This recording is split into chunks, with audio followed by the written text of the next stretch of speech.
Good evening, ladies and gentlemen. My name is Bruce Campbell, and you are watching a live stream of Evil Dead Part 2, Part 2. Okay, so before we get into the movie, how did we get here? How did Evil Dead 2 become a movie? Why do you make sequels? Why was this sequel made to Evil Dead? Normally sequels are made because the first one made money. So that's the case here. First Evil Dead made money. But it was a very bloody, violent movie where some people fainted, some people were offended. A woman was raped by vines. It had a lot of hard-hitting stuff. And so we thought, okay, when I say we, Sam Raimi, the writer-director, Rob Tappert, producer, and myself, we were partners. And so we thought, okay, let's do something that's not Evil Dead for our next movie. We don't want to just make horror movies, so let's do a movie written by, ultimately, the Coen brothers called Crime Wave, which was a comedy, farce, action, romance, drama, musical. It had a little bit of everything except anything that anybody ever wanted to watch. The old joke is that film wasn't released, it escaped. So we got into the business with Evil Dead, but we actually were afraid that Crime Wave would take us down and that we would be out of the film business because of that movie.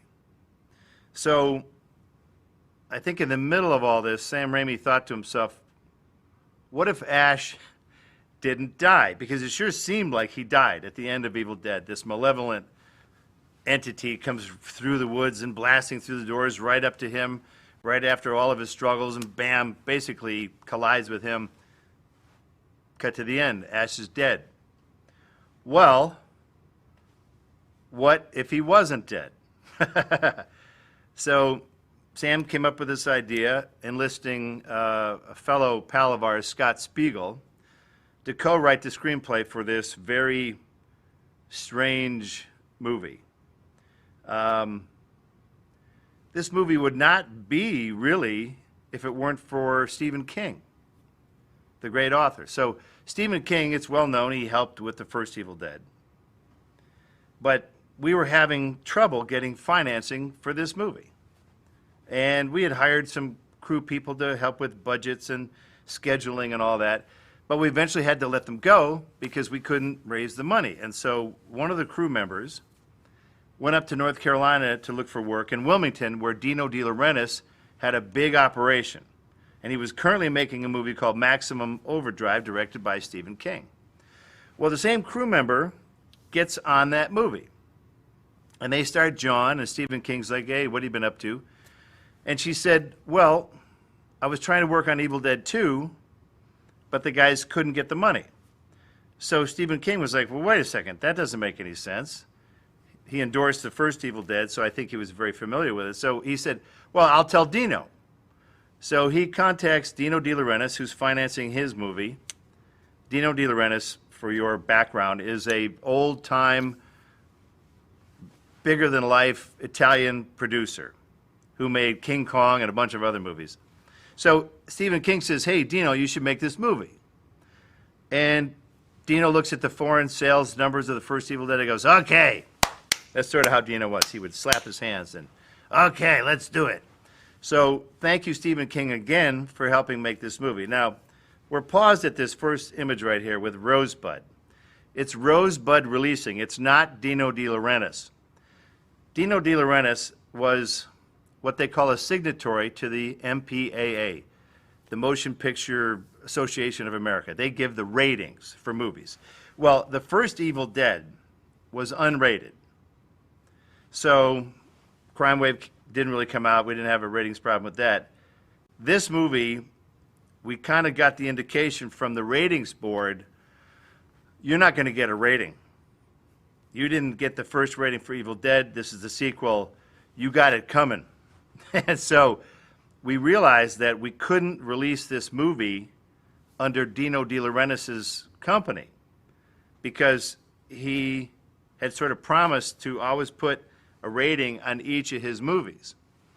So we had to create a fake company called Rosebud, and so Sam Raimi concocted Rosebud Releasing.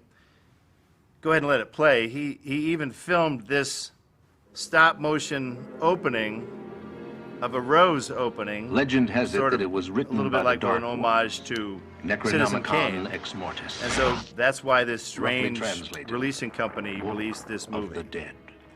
So this is a recap, obviously. The book served as It's a little bit of a story about this book. It's all about this book. It's inked in human flesh, inked in human blood, bound in human flesh, and it deals with the deceased. And so that's the background of it. The book was designed by Tom Sullivan, who was who did all the makeup effects for the very first Evil Dead. Bart Pierce, I think, came back to do some animation for this from the original Evil Dead. So there were some crew members that came back to work on this. This movie was shot in 1986 in spring, so basically it's about 35 years old as of this year. So you're getting old out there. So Evil Dead 2, this is how it came to be. It was filmed in Wadesboro, North Carolina.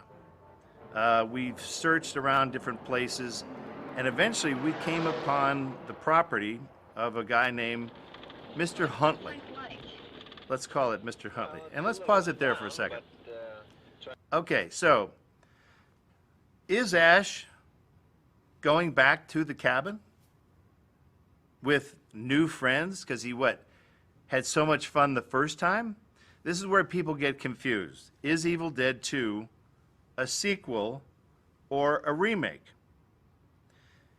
The answer is it is a sequel, but it seems like a remake because Ash is with different people and it's recapping the movie. So the problem was we wanted to do a recap of the original movie, but the rights were owned by New Line Cinema. They're the ones who released the very first Evil Dead. We couldn't get the rights to our own footage of our own movie. So we thought, well, we'll just have Ash go up with these other characters and it'll all sort of work itself out. The Evil Dead trilogy plays best if you get rid of these weird recaps. And the recaps were mostly done for legal purposes, not for the sake of telling a good story. So let's continue on. So that's Denise Bixler, who's playing Linda. Obviously, it's not Betsy Baker from the original movie. And so I could see why people were very confused. Great little miniature here. We had Bob Dyke. He's owned a production company in Michigan to do the miniatures. And this cabin, let's pause it there for just a second. The cabin was built on property in Wadesboro, North Carolina. We wound up on this property because the same fella who owned the property hosted The Color Purple, the Steven Spielberg movie. So he was very used to dealing with Hollywood people. But when he got to us, when we started to tell him the numbers of what we had to pay for things, his face sort of dropped of like, oh, really? You only have that much, huh? Because we wanted to build a cabin on his property. We wanted to make roads. We had a couple things we wanted to build all over there. So we had to explain to him that Steven Spielberg was the Cadillac of the movie business. We were a Chevy Nova. And that he had to kind of just wrap his head around the fact that we couldn't pay the same. Because when they did The Color Purple, the main house had existed on the property, but they installed like 3-phase power, central air conditioning. They put in 6-inch pipes to force feed the crops to make the crops for it. So this is what Harry Huntley was used to, people spending lots of money. So we had to convince him that we didn't have any money. So what Harry would do was, if we needed anything done, he would ask us how much we had in the budget. We would tell him, and then he would figure out some clever way to get it done, probably cheaper, and pocket the rest. But it was a very good relationship because Harry understood what it was like to deal with movie people. All right, let's continue from here. No, I'm not playing the piano. I played piano for like 2 minutes in my formative years. Denise Bixler is from Michigan, and where did we meet her? I don't know, maybe on this. She eventually married, I think, Stephen Gutenberg. I'm sure they had a fantastic marriage. There's the stupid necklace, of course. what do you think, It's the kid? same necklace that was in the first Evil Dead from a crappy place called I love Corey's it, Ash. Jewel Box. So we had to recreate it for this because this is now 7 years later. I'm 28 in this movie. So a lot of the props I were feel funny destroyed about from the being original movie, so we had to What if the recreate people who own them. this place come home? These are sets. We built a number of sets in order to control things. We had a little more money this time around. The first Evil Dead was about $350,000, $400,000. This was about $3.5 million. So we had like 10 times the money for this. So, you know, we could all get paid and Okay. build sets and just take more time doing things. My take is this is my favorite of the Evil Dead movies because we had more experience and we had enough freedom because of where we were filming that we didn't get bothered by studio intervention. We stayed on budget, we did our job, so it was a very good overall See experience. what's on it. And Rob Tappert walked onto the set, the producer, one day as we were in preparation, and he announced that Evil Dead 2 was in profit before we had even started filming, because I guess Dino De Laurentiis sold it around the world before we even started filming. So it was nice to know that we didn't bomb, that movie didn't bomb, that we had made money before we even shot the thing. This is this same Panasonic recorder that my dad had at his job at an ad agency. I think the same device was still around. We kept some of the basic props. I think this is one that was actually from the movie. The clock in the background, I think we saved that too. But a lot of the stuff had to be recreated on a set. And let's pause it there for a second. When you make a movie, you got to figure out where you're gonna film. So North Carolina had a pretty good film commission where you could talk to them and tell them what you needed, and they would kind of work with you and help you find stuff. So they found a Representative Pryor Gibson, who was a local state representative who was running for office at the time, and they helped us find a school, a high school. Go ahead and play because it might still apply here. It was the J.R. Faison High School, and it was an abandoned high school. Because when you're in a town that's not doing that well, they close things. And so this was an abandoned high school. So what we did is we went into the gymnasium and built all the sets in the gymnasium. We took over the library. That became our production office. Each of the classrooms we gave to a different department, whether it was special effects or, you know, costumes or actors' green rooms or whatever. We got the cafeteria going again. We got all the ovens going again and basically got the school going again. And so let's pause it there for a second. But in order to get the school, we got an interesting lesson in local politics, I guess you could say. The school was owned by the school board, and we had to come in and at a meeting with the school board and pitch what we wanted to do, and the school board would decide. And the school board was made up of about 6 dudes. And so we got there, and there was somebody in front of us who wanted to pitch to them. They wanted to take the school over and make it into like a community center.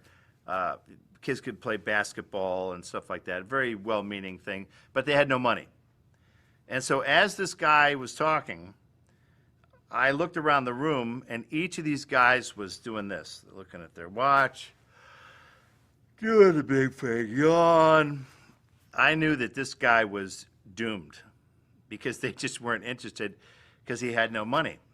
So they give him the bum's rush. He's out of there. They turn to us. Mr. Campbell, I understand you want to make a movie here. Yeah, we sure would love to use your facility.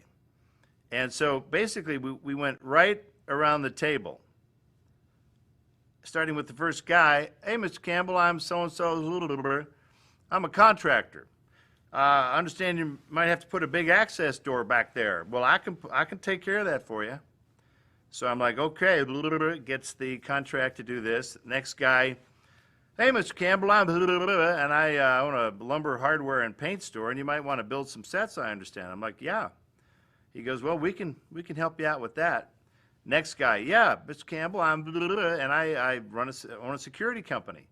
For the sake of insurance, you probably want to have, security cameras and all that, a security system on your backlot there. I'm like, oh yeah, oh we sure do.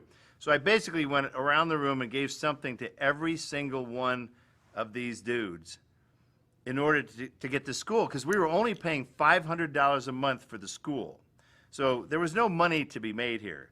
But each of these fine individuals sure as hell found a way to make money. Let's roll from there. Linda? This movie has a lot of kooky camera moves. We just saw what we would call the Ramo Cam.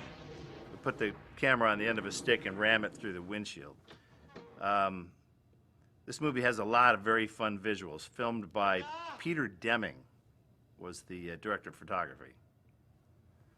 This is all a set at this point. Now, we're out running around. This is on location here. Let's pause it here for a second. I had to give a little speech at the Rotary Club, and because we were invited to give a little talk there because they knew we were in town, and so it was very interesting to go to one of these meetings, and a little lady at the back, she's like, "What's the name of your movie?" I'm like, "Evil Dead." What? Evil Dead. That's the name of the movie. And they're like, oh, okay. But I tried to convince them that it was a monster movie. It wasn't about demons and possession, because, we're in the South. We're in the Bible Belt here, so you have to be a little careful. Didn't want to make them think we were doing a movie about, possession and demons and glorifying the devil. They calmed down after I produced a list of everything that we had purchased to work on this movie from their little town. I had the accounting department spit out a supplier list of things that we had purchased. So we purchased things like reflective highway paint that we put on the signs so that when people were driving around at night on this backlot that we created, they could see which direction they should go because their headlights would hit it. This scene in the graveyard, we used coal. Sam wanted coal to be on the base of the graveyard, so we found out where to get shipments of coal. We used dry ice. We rented a lot of houses to house all the people. So, when you make a movie in a small town, even at a reasonable budget like ours, you're really flying over and you're crapping money out the whole time onto the town. So let's continue from here. So the town pretty much figured out that we were an asset, I think. And now that would be Denise Bixler, obviously now is a demon. So at this point, the white lenses that we put in people's eyes were better than the first Evil Dead. Of course, you got to have the headless corpse. That's very important. Yeah, now that's going to be actual coal that we purchased. Linda. Stupid necklace again. So a lot of this is still very recappy, I guess you could say. And now eventually the story will start. Same thing, evil entity, a lot of the same sound components. Now, interesting thing about this movie is it was done not in stereo. It was done in mono, so we didn't have all the ability to do the the surround sound and all that. It all had to go into one speaker in the front, or two on the sides. Okay, let's pause it here. This is one of these dumb camera rigs. I say dumb because it was a nightmare.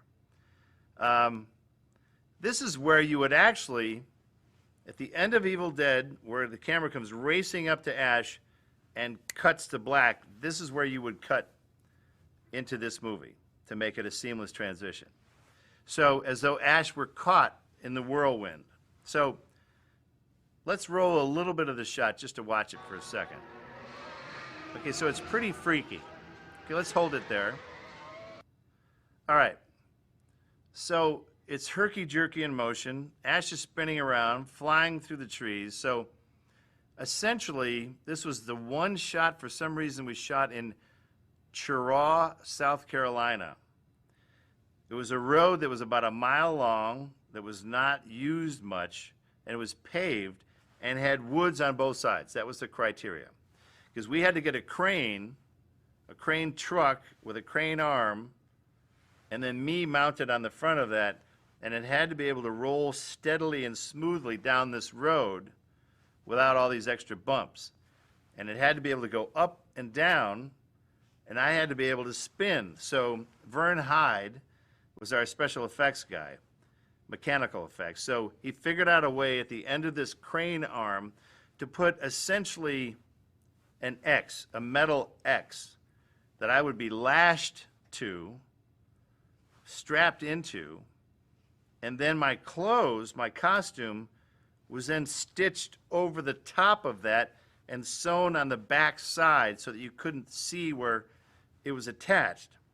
So it took all day to get this one ridiculous shot. So the camera arm, the crane arm could go up and down, and Vern had it so that it could spin clockwise or counterclockwise, and he could change the speed.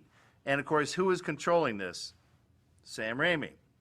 So he's sitting there, and he's talking to me as this is all happening. Okay, you hear some horrible sound in your ear. Now you're screaming. Now you're in pain. You're in agony. Meanwhile, he's playing me like a video game like this, and they're under-cranking the camera to get this herky-jerky stop-motion feel with hidden cuts in between. But the weirdest part, the most difficult thing, was the people who had to follow next to me down the road with tall branches that were probably 15 feet tall smacking me in the face as we went down this road. So play a little more of it. You know, it goes on forever, but it's basically was, you know, torment. And Sam's theory here was, we did a test. He goes, how long can you hold your breath? I'm like, I don't really know. So we put some forced air into the bottom of the puddle to make it seem like he's expending all of his air. Of course, I was just holding my breath. And so now Ash is possessed, which is technically what would have happened at the end of the first Evil Dead. He would have been possessed. So he's saved by the sun. The sun is a very powerful creature in the Evil Dead movies. Like a lot of these possessions, you know, the daylight takes care of these demons.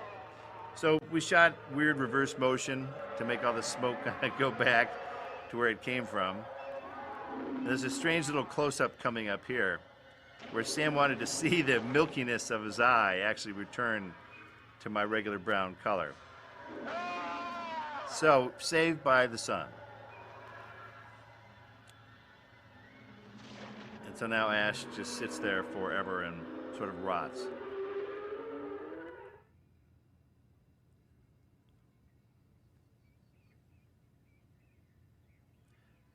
Again, Evil Dead 2 has some pretty good quiet moments. It's not a wall of noise, which is important. You think everything's going to be okay, and then you know, the shit hits the fan. Now in that case, you can see how the water's moving very quickly there. In order to get that shot to move quickly up from my close-up, we had to undercrank and shoot at a slower film speed. So I had to stay very still, and the camera moved at a normal speed to make it look like it went very fast. So Sam considered 24 frames a second, which is the normal rate of filming a movie. He considered that slow motion. So a lot of this movie, if you weren't talking, which you had to be at 24 frames a second, Sam filmed a lot of this movie at 21 or 22 frames a second. As you pan past all these trees, sometimes you see just the bottoms of them, and we made what we considered just sort of an an embellished tree where you wouldn't see that far up it. So what we did is we just made foam on the outside of it to make the bases of them look bigger, because it was tricky to find a location that was in a bowl. We wanted to recreate that same bowl of the geography, but then it didn't always have the big trees. It's hard to find a virgin forest these days.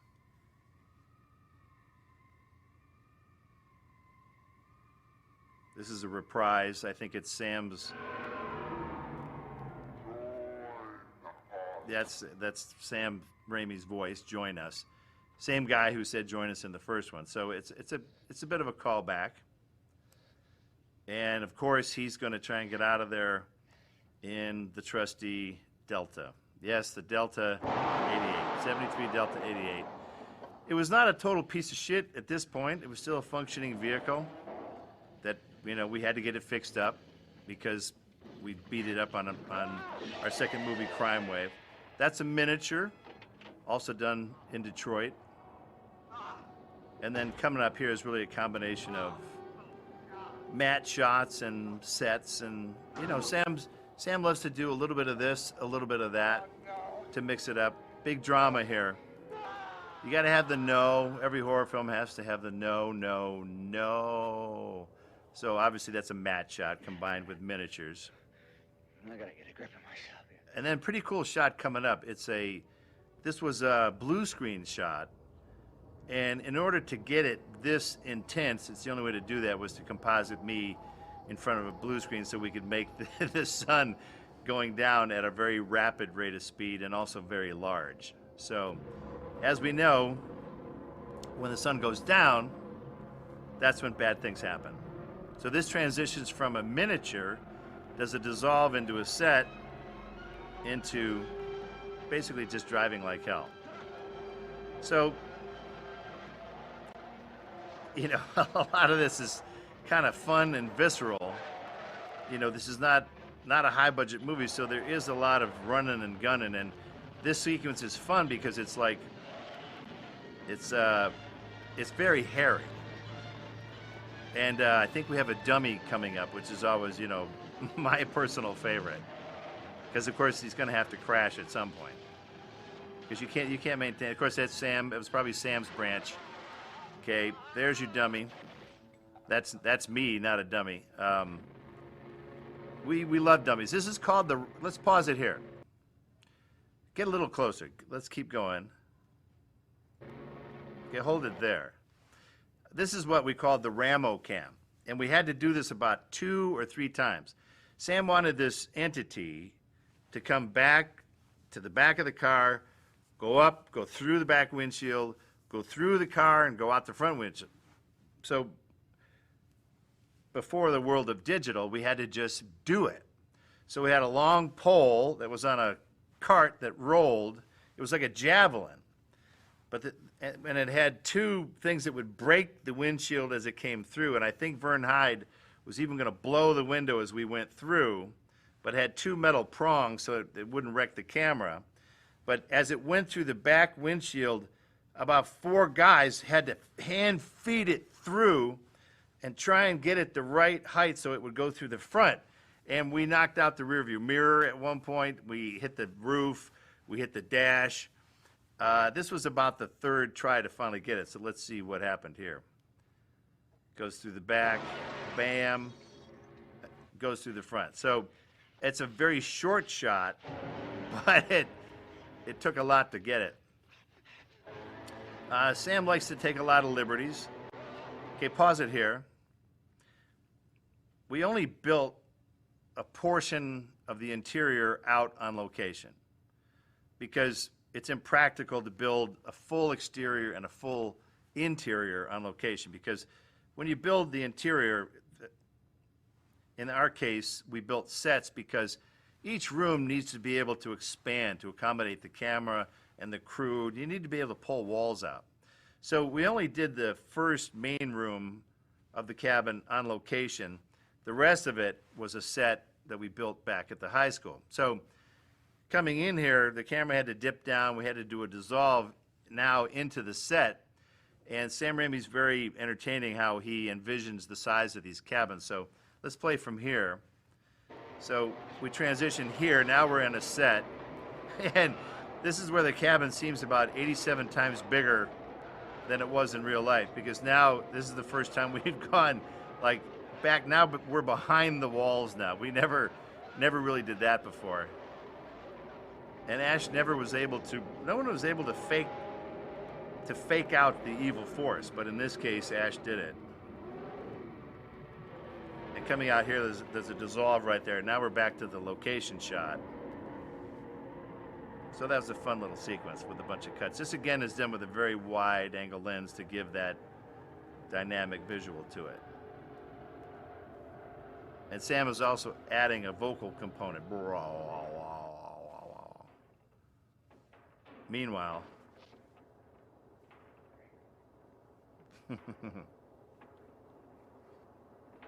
Ash survived.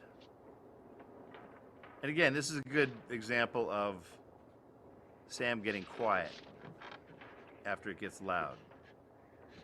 Nice subtle performance there.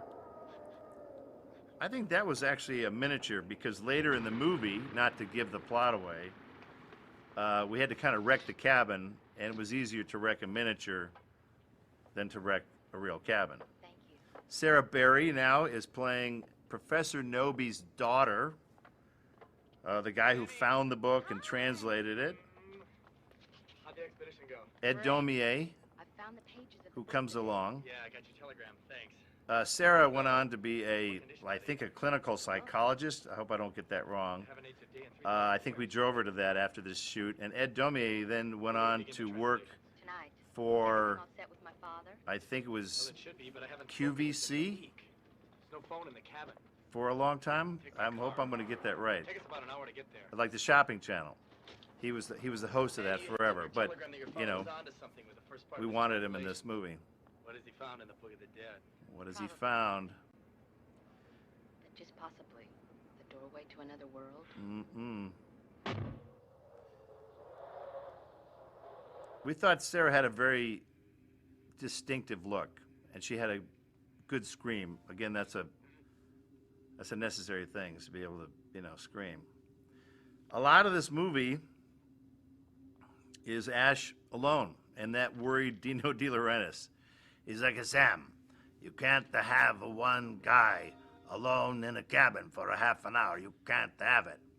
And later on, you'll see in this movie that that's basically what happened. And to me, it's some of the best stuff in there.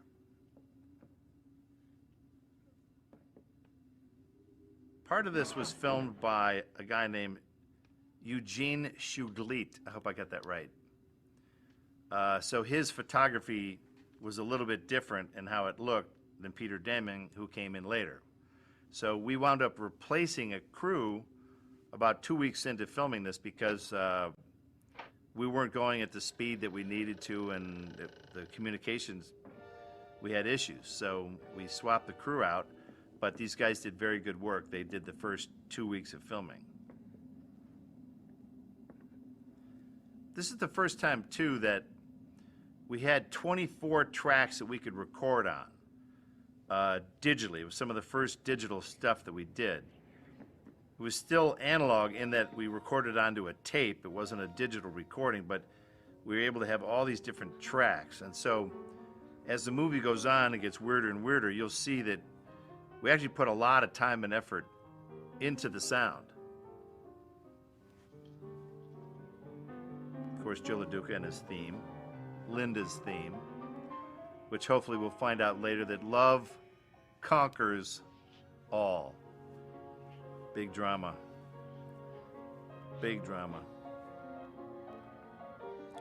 There's some fun trivia about a sequence that's coming up here, which I believe is the one I'm thinking about. His moment is interrupted by...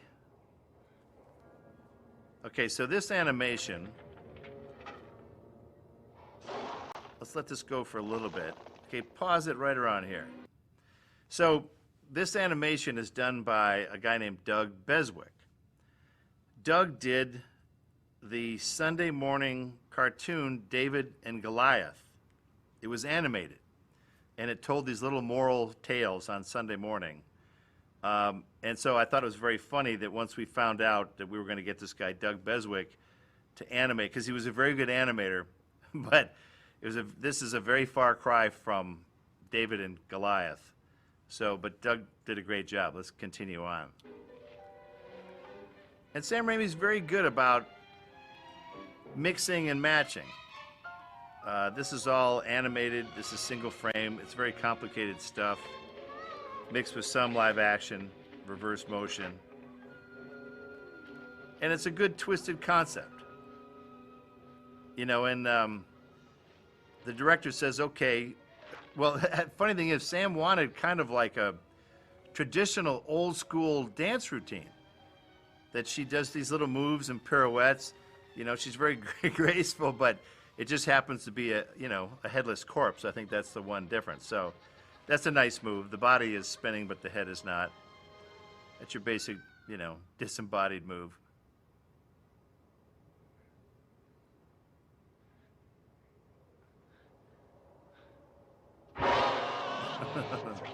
So people call these jump scares. I just call them scares.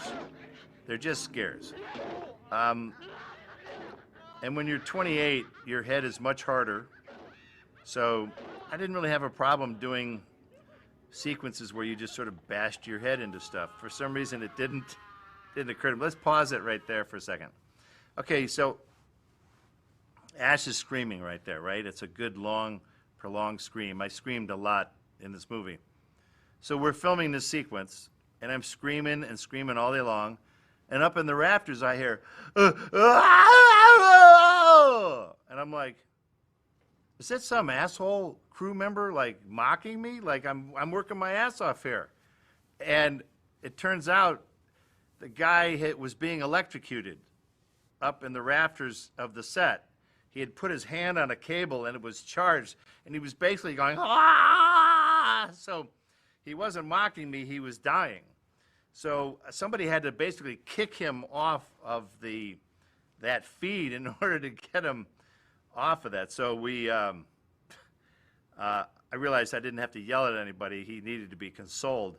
The same guy sort of had it coming. A couple weeks later, we had a party that was, the end of a week sort of celebration party.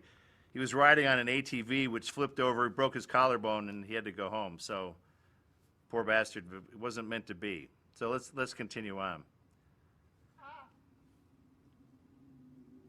Another case of Ash alone in the cabin, which, and now this is Sam too, because the character screams so much, the idea is let's think of different ways to scream. So in this case, he's so scared, he can't even scream. It's beyond that. Yeah, everything's fine now. Now, in this sequence, let's pause it here. She says, hello, lover, then eventually in the original stuff that we shot, her tongue flies out into my mouth and gets stuck in my mouth and then withdraws back. So what we had to do was, Sam was going to film it backwards, so we had to put the tongue in my mouth, and I had to writhe like it was, completely down my throat, and then they would be pulled out, and I had to then give a startled effect like, oh, what's about to happen? Everything had to be acted backwards so that you'd pull it out. So it would look like I'm looking, going, ooh, what's happening? The tongue would go in, the reaction would change, and then I'm choking. So when we got the footage back, pulled the thing out, it didn't work, it looked bogus. And so Sam accused me, he goes, that's some of the worst reverse motion acting I've ever seen. And I'm like, oh, I see. There's a class I could have taken. Did I miss a class or whatever? So this movie had a lot of requirements. Let's go ahead and play on from there. It's very technical how we had to do all this. Obviously, this was a rig where I think we attached the head to my hand. That we didn't want to look like I was holding on to it. So I think there's a rig that went from the mouth onto my wrist that we then attached somehow. And then these close-ups are basically the real actress, just we filmed it just here so you couldn't see that she was a headless corpse. Okay, pause it there. Okay, Ash says, very obviously, work shed. It's slightly in the wrong place. That's the problem with it. It's a little loud. We pushed it because, you know, we wanted to make it clear that Ash, his solution to this problem with this headless creature is he's got to get to the work shed. Well, I meet Kurt Russell years later, the great actor Kurt Russell, on Escape from L.A. First thing he says to me, he says, "Hey, Bruce, say work shed." I'm like, what? Are you talking about that obscure line from Evil Dead 2? His son, I guess maybe it was Wyatt, thought that was the funniest thing ever because it was so out of place. And when you see it in a movie theater with a crowd, they do kind of laugh at that because it's pretty obvious. So let's continue on from here. So that's your damn work shed. So now obviously he has to go to the work shed.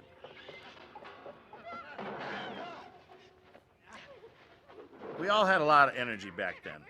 So stunt guys were definitely used for stuff, for very difficult stuff, but I wound up doing a lot in this movie. So here's the infamous work shed. It was in the first Evil Dead. Now it's just a different version of it.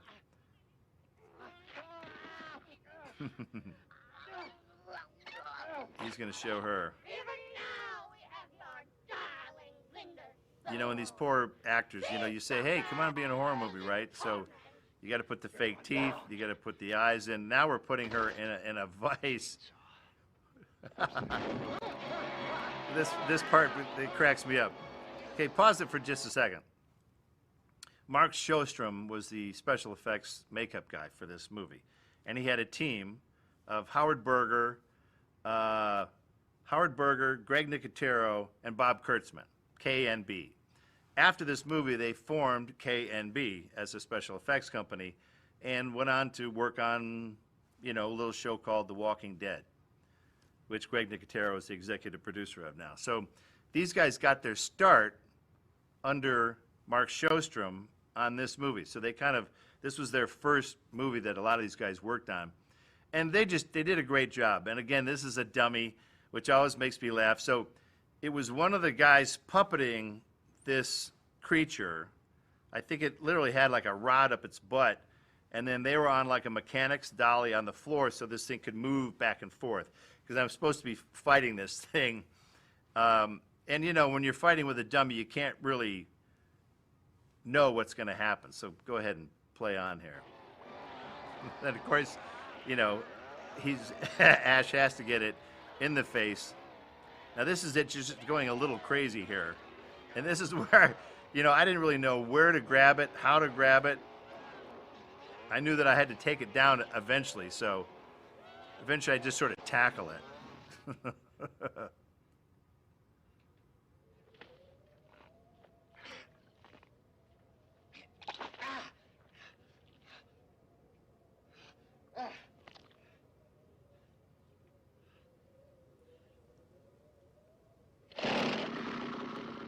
There's that visceral sound again. This is sort of pre-digital still, so Chainsaw still has that. It's got a great sound. I think a digital Chainsaw wouldn't have the same stuff. I forgot how much. See, again, here's another no.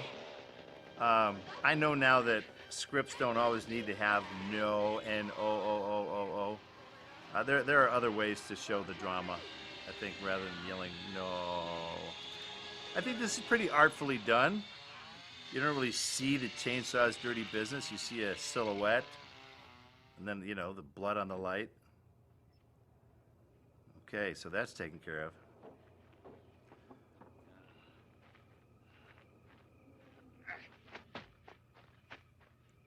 Of course, we shot out of order, so we never really knew how much crap to put on Ash. Again, we'd put a bunch of stuff on him, but then if you kept adding it, he would just turn gray, so we would have to add it, take it away, add it, take it away.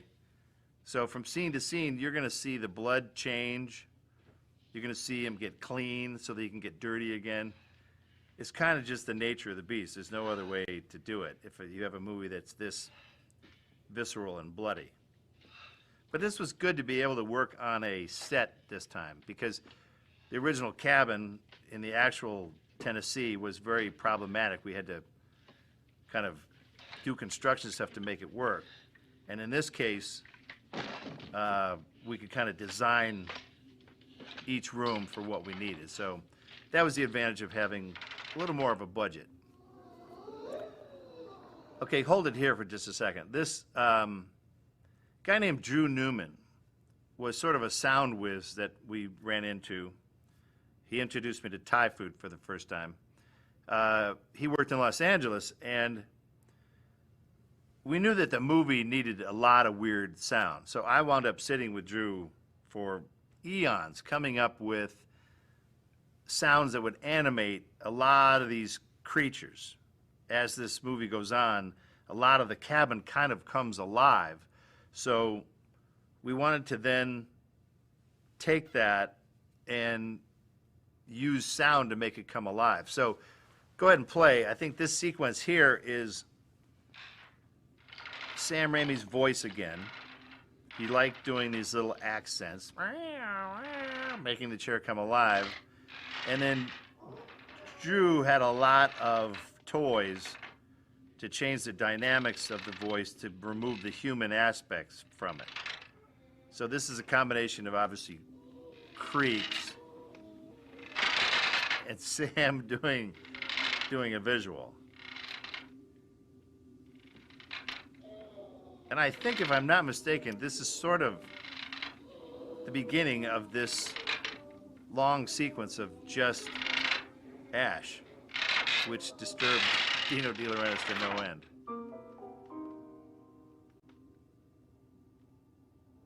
And it was nice. Sam likes the idea of, like, this is like a phone off the hook. It's an old-fashioned phone off the hook, like Ash is going a little crazy. This is a pretty good gag. So, everything's fine. Yeah, everything's fine. Sure. Okay, hold it there. So, again, the trick is if you can fool people simply, that works too. So in this case, we're over the shoulder of a guy who looks like me with all the makeup to actually me. So the trick was when we put the background in, it had to look like what the background was like behind Ash in both directions. So it was a tricky sequence. So go ahead and play on from here. I don't think so. But it was still a very simple trick. This is just good old-fashioned split screen here. Does that sound... And Ash, sort of the evil Ash, we enhanced the eyebrows, some of the features, I think his teeth, to make him a little scarier. Now we're back to this again.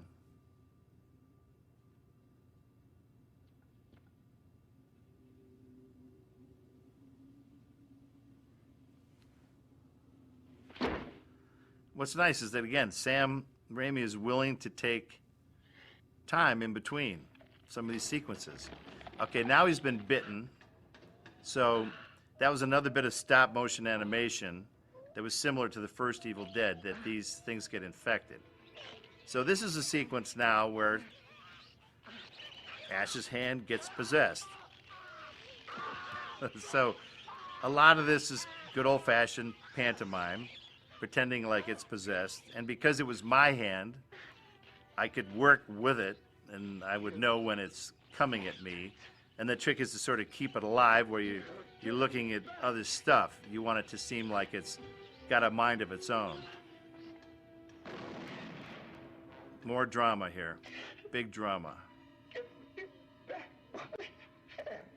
Yeah, give me back my hand. Ash is doing some yelling, some emoting, serious emoting.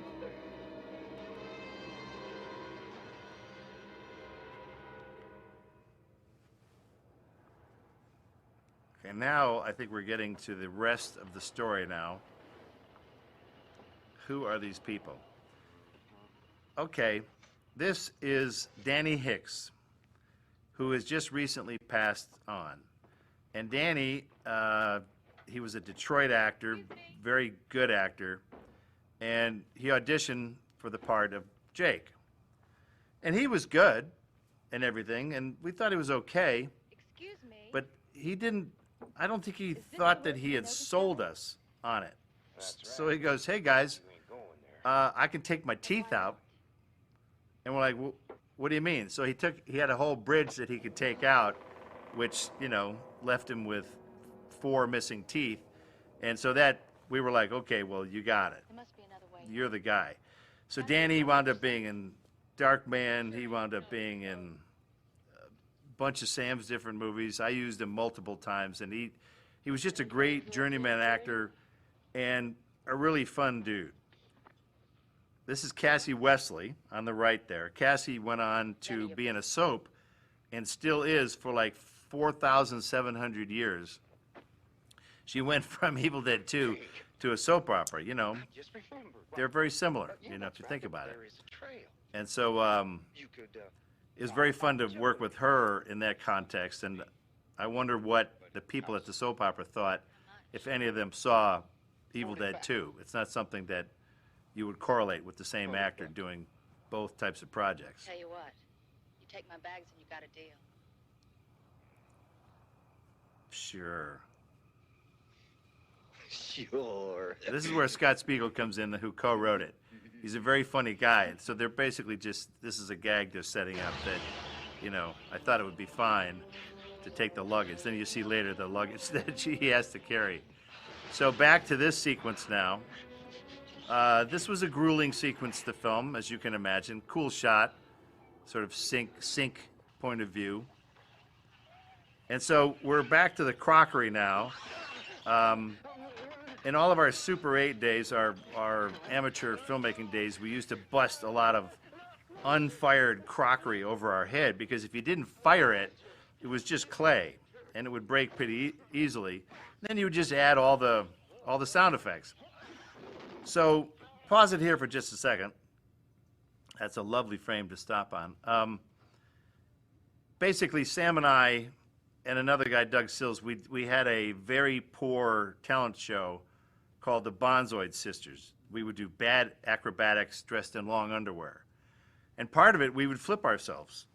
And so by this point, Sam knew that I could flip myself and that I had done it multiple times. So he goes, yeah, let the hand grab you by the scruff of your neck and flip yourself. So after we did that, I started doing that at conventions for, you know, a couple years after that. And it got to a point I had to go, okay, all right, I'm not flipping myself anymore. This is stupid. So carry on.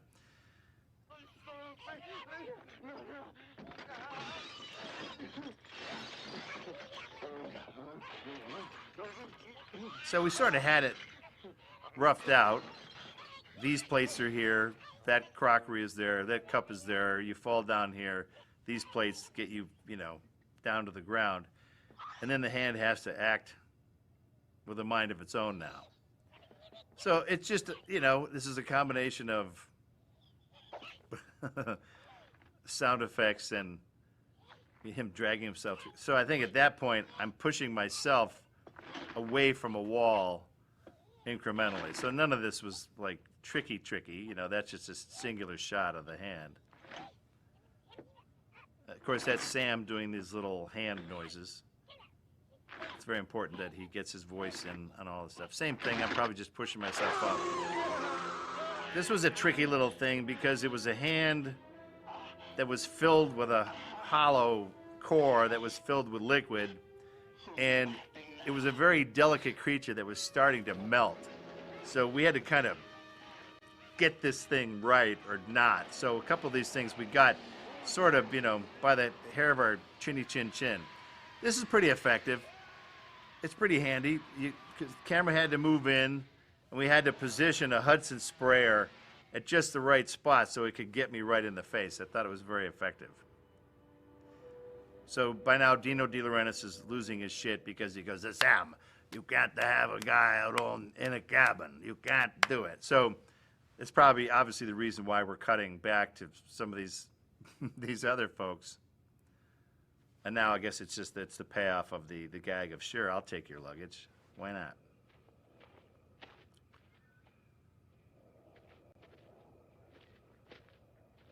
Now keep that flashlight on those pages so we can see what you're carrying. Like, fast. Oh, she's talking about them two goddamn little bags. Oh. Go, Danny. Thank you for your work, Danny. Again, that would be Sam's voice. Here's your new home.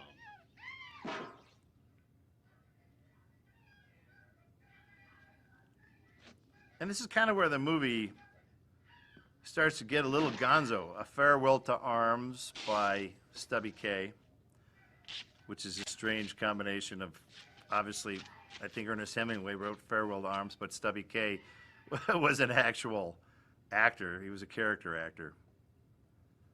So again, I think that's the influence of Scott Spiegel. The term splatstick was coined from this movie. It's gory, but it's funny. Splatstick. This is my favorite sequence of the movie, because it's not often that, you know, an actor is just left alone on camera forever doing stuff. And Sam is a great partner because he leads you right through the whole thing. Like, he's calling all this, where is it, moved over here, no, it's over there. And the hand took a lot. Pause it there for a second.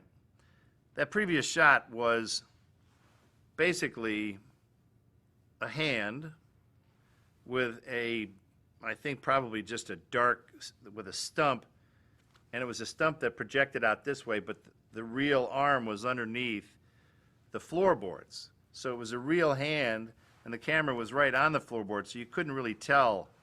You couldn't see the stump. You could see the stump, but you couldn't see the part below it. So there were a lot of combinations of tricky things to get this hand to work. That was one way, and go ahead and play it, and you'll see other methods that are used. Like, that is simply stop motion, and that's another little. We also had a hand that you could just turn it on, and it would just kind of do this.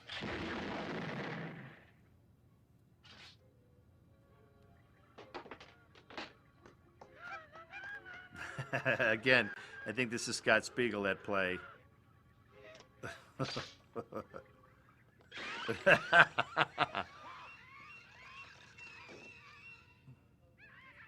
Right, so again, that's a combination of a real hand with slits in the floor that he could, you know, run around in. It was fairly complicated. We had to have room underneath the floorboards in order for someone to be like this underneath there.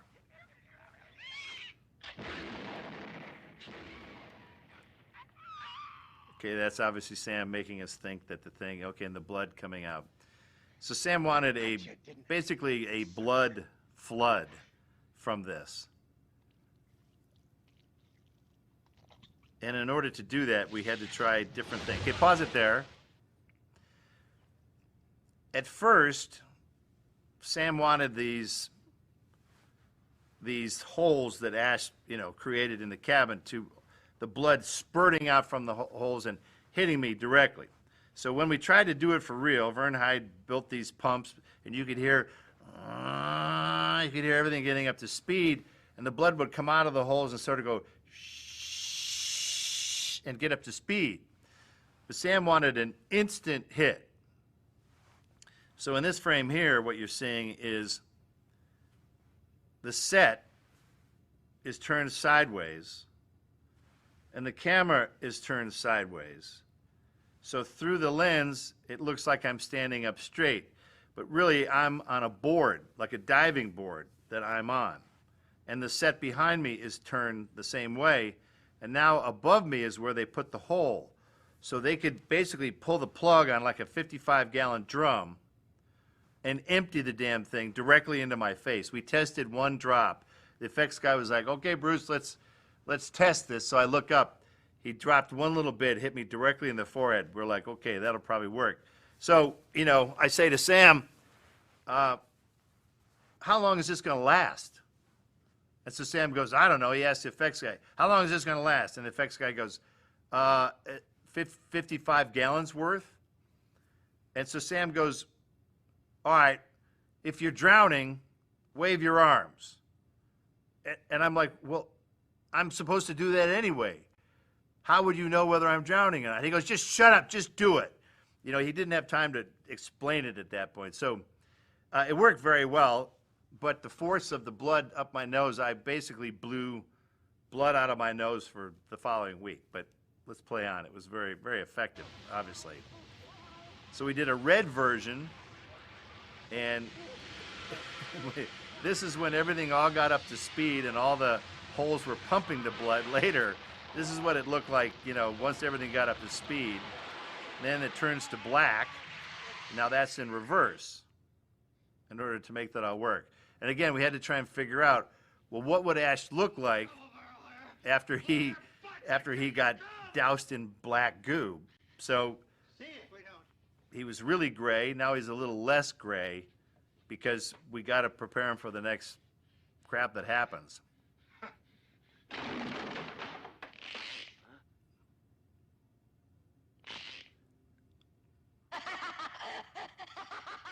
Okay, let's pause it here for a second. So in this sequence, we basically had to empty out the production office. We had to get everybody, go ahead and let it play. We had to get everybody to do something, to wiggle something or shake something, because basically Sam wanted everything to be animated. And so none of this is digital. You know, it's all monofilament, moving stuff. We made little books that could be animated, that could be opened and closed, but basically someone had to be doing all of that. Pause it right there for a sec. That's what I call the crazy face. It's Ash close up, you know, cross-eyed, and that's sort of an enduring image from this movie, is Ash as the crazy face, that he's basically going insane. So go ahead and play it from here. So it's an image that'll haunt me, of course, because it's not very flattering, but what are you going to do? So basically, you can see everything in the room is moving, and the only way to do that is to use every crew member we could find. And there's a different laugh with everything, so what we did during the course of production, we recorded almost every crew member laughing, and then we played it back later and would match their laughter with like the deer or a book or something like that. And Sam wanted the transition from laughter to agony. He's like, it can't just be funny. He goes, after a while, it has to become, this is insane. And again, we get nice and quiet here, because we were nice and loud before. And it's great to have those dynamics. And not every scare makes sense, that if you think of logistics of, well, the guy wasn't there 2 seconds ago, now he is. It doesn't really matter, because in the scheme of things, everything in movies is fake, so it's just a matter of trying to manipulate the audience. And this is the case. Sam wants he wanted all to play in a moment of quiet.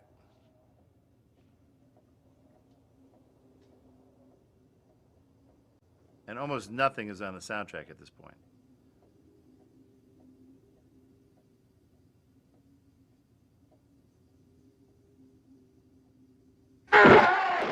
Right, so technically, would he have scared him? Ash would have seen him coming, but it's still effective as far as the script goes. Fighting with Danny Hicks, he's a very animated guy, and yes, he did punch me. Yeah. Right there. There you go. Thanks, Danny. So he tagged me, but at least it didn't look like he missed me, so I guess that's good. So this is kind of a fun twist. We know this guy. We follow Ash through his foibles.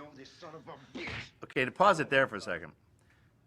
In the UK, that was the only sequence that they cut out, is Ash getting kicked in the face when he's unconscious. Because, you know, according to the English, well, right, no, you can't kick a man while he's down, can you? That would be wrong. It's against the Marquis of Queensberry rules. So, of the whole movie, that's the only thing they cut out. So, play on, which is kind of ridiculous, but it shows each country what they care about. Where are my parents?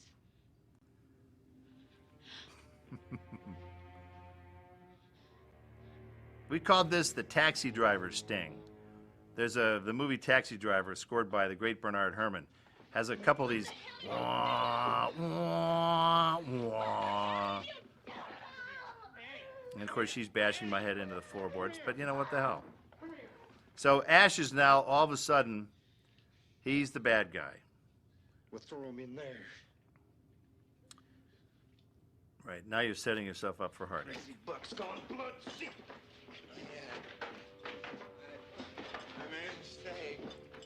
Now, obviously, you know, I wound up doing a fair amount of stunts. I do the lead in to this, where I get kicked in the face. Son of a bitch, bang. I did that part. This is done by John Casino. Very good stunt guy. Because you could break your neck falling down the stairs. So we knew that John Casino would take a much better stair fall than I ever would. So that's my man John Casino. And John doubled me on and off after that for, I don't know, 10 or more years working on different stuff. I'm gonna go fetch the sheriff and bring. Checked all the other rooms. Folks aren't here. Maybe they never came.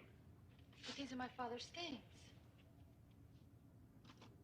It's only been a few hours since I've translated and spoken aloud the first of the. I think this actor is John Peaks. Book of the Dead. That he's not the original guy who did the track. It was Bob Dorian did the original professor's voice in Evil Dead. Now I fear that my So wife I don't know, has maybe we become couldn't host find him or whatever. So we got to a John Peaks Kandarian demon. to do this. And of course, if you play the tapes, God forgive me for what I have unleashed. that's dangerous, as we know. Last night, Henrietta tried to kill me. Okay, good. Now, see, we're getting a well-rounded story. It wasn't necessarily Ash was the bad guy here. His wife, freaking wife, turned on him, Dead. which is key, because, you know, I could not bring myself to dismember her corpse, but I dragged her down the steps and where did he bury her? and I buried her. I buried her in the cellar. Okay, awesome. God help me, I buried her. Okay, pause it here. Again, we're back to the screaming now, right? So Sam doesn't want the same screams all the time. So in this one, Sam goes, "You're so afraid, scream like a girl." So let's hear it. Floor of the fruit Buried cellar. her in the cellar. So that's how a girl would scream. And pause it here.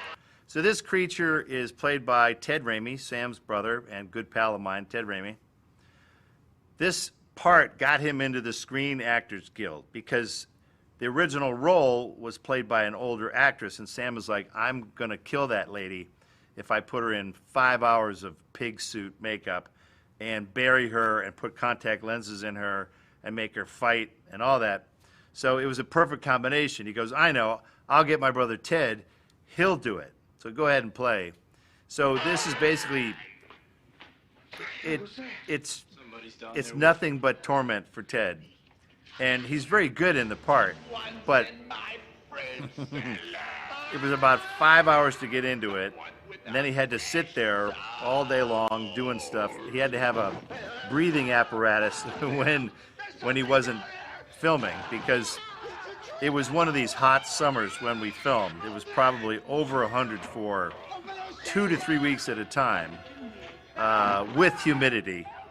So Ted was not happy. So pause it here. See these monster booties here?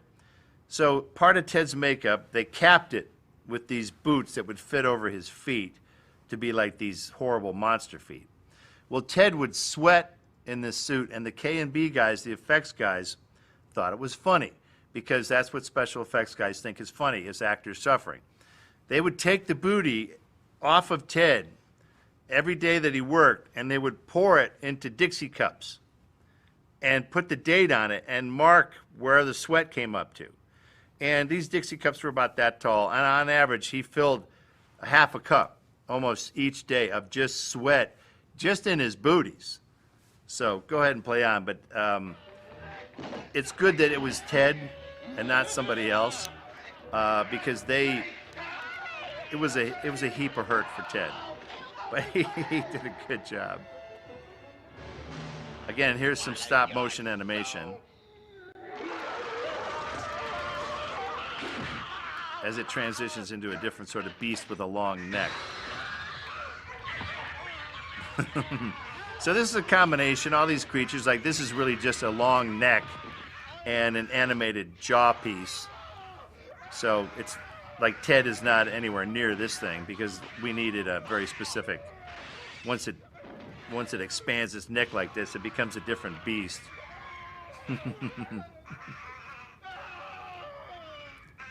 Okay, pause it here. What we have coming up is called the eyeball flyball. And this is a device where Sam wanted to see, they jump on the trapdoor, squeezes the monster's head, an eye pops out, flies through the air, and goes into Bobby Joe's mouth, and she swallows it. This gets one of the best reactions in the movie. There were two guys I was watching somewhere in New Orleans, and when this happened, they both ran out into the lobby of the theater, and they were like slapping each other on the back because they couldn't breathe, because it was a combination of laughter and horror at the same time. So go ahead and play it. Here's the eyeball flyball. Boom. So there's it flying through the air, and it goes reverse motion into her mouth. So pause it for one quick second. Later in the movie, Sam wanted to have Bobby Joe sitting there going like a cat with a fur ball, and then hawk up the eyeball and have it looking around in her hand, but we never got to it, so carry on.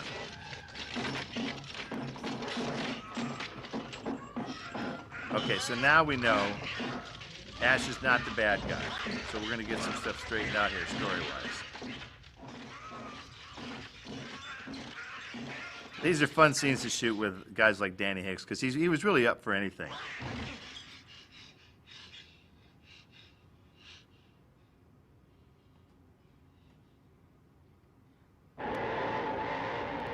Moment of silence, which is always good. It's so funny. All right, pause it here.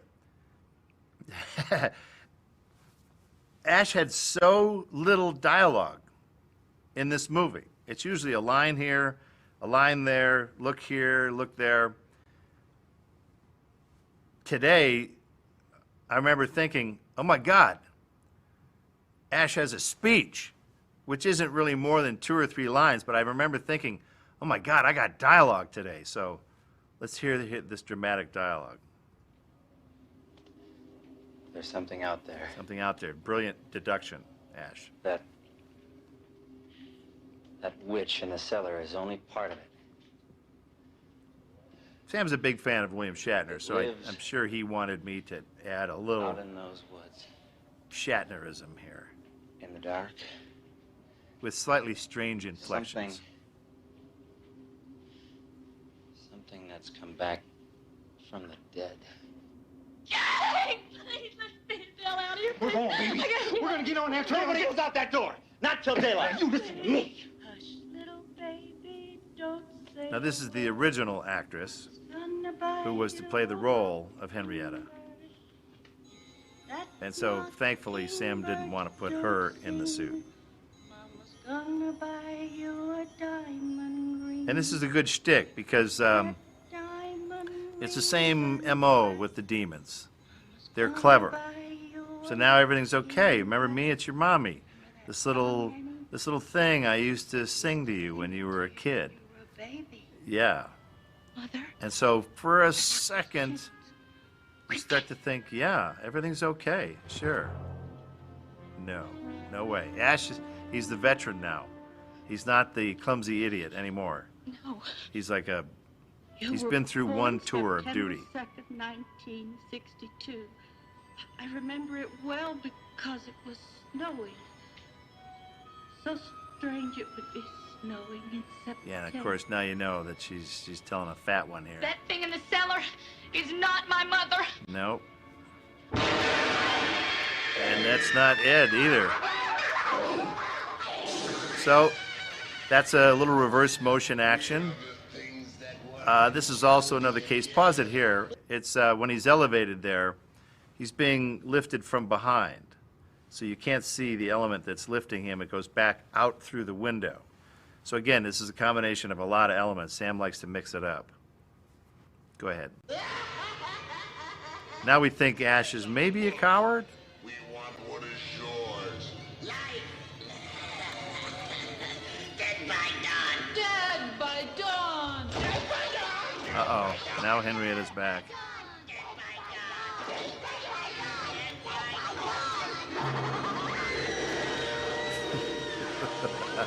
So they had to build a fake head for it here in order to, we sort of put in like a dog growl as it's eating. This big gnarly dog. And it had to have sort of a hollow head that they could pull the hair down into its mouth. I was like that. A little dummy action falling back through the frame. And when it hit its head, that was a special little set that we built, and Danny just stood up into the shot. Of course, busted the light bulb, and falls back out of it. Nobody really got off easy on this movie. Again, very artfully done. Now, we were concerned at this point about a rating. So, chopping off the head was in a silhouette. This is green bile. This is not even red, because we were desperately trying to get an R rating, which we didn't get. But we tried. There's all kinds of different colors here.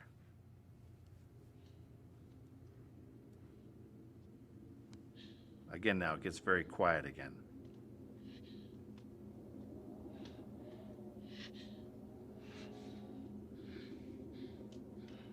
It's fairly tableau-like, I guess you could say.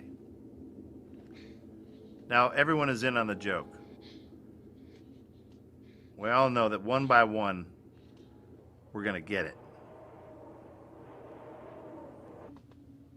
That's funny. What? That trail we came in here on? Well, it just ain't there no more. Like Same theme. The woods are alive. Like the woods just swallowed her up. Swallowed her up.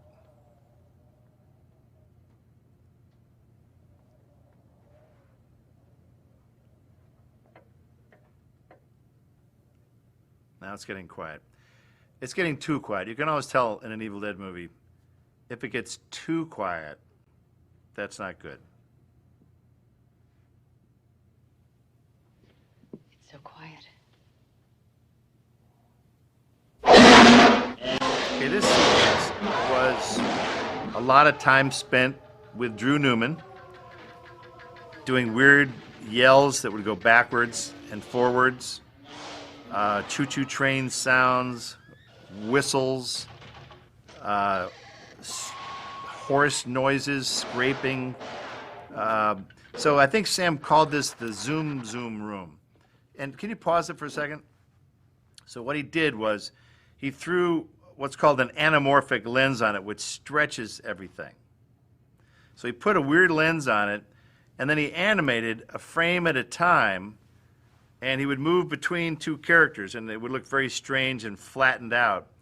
But you couldn't blink for minutes at a time, because it would go like this, click, click, and then the camera would move, and we would spread further apart.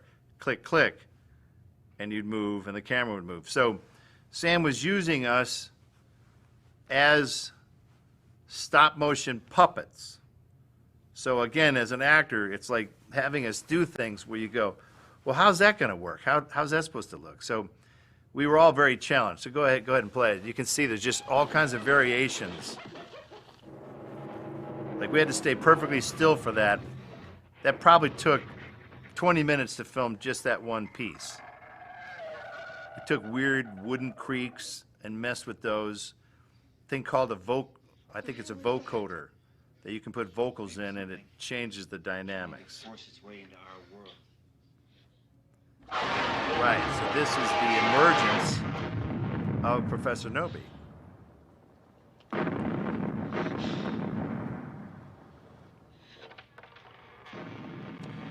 Our feeling remains to this day, sound is 50% of a horror movie.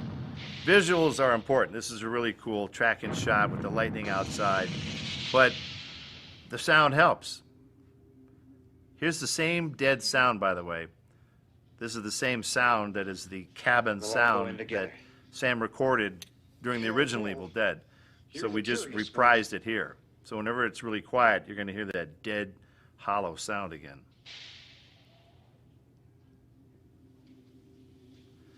It's funny with this movie, there's a surprising lack of music. I think we got equally as excited with sound effects as we did music. So I'm not really sure why there isn't more music, like suspenseful music while this is happening. But it's kind of interesting at the same time. A lot of movies now are kind of wall-to-wall sound or music because they're afraid they're going to lose your attention. But you can always hold someone's attention just through having a tense, quiet moment. And of course, you know, none of this is going to stay quiet for long. But I think we're going to get some useful information coming up here. Creaky doors are important. Having the sing-song door creak is always cool. Instead of just, this is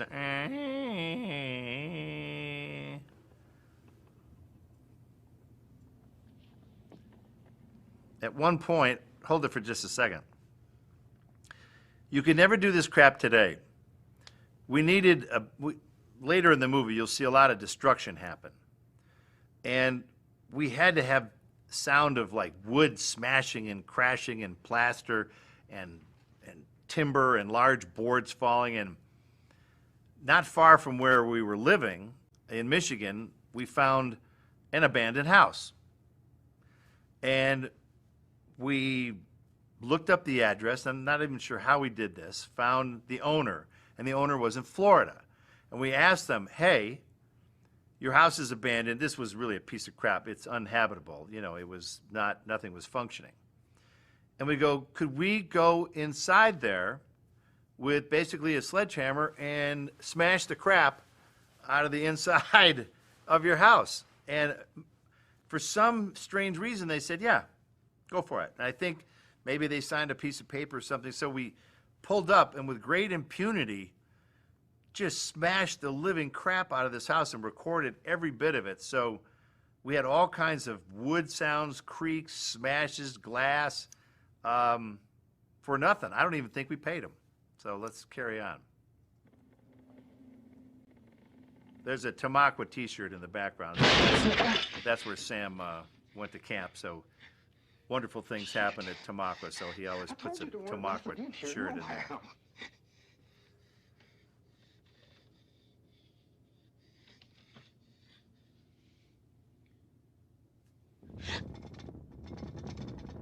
Now we have the emergence of the professor.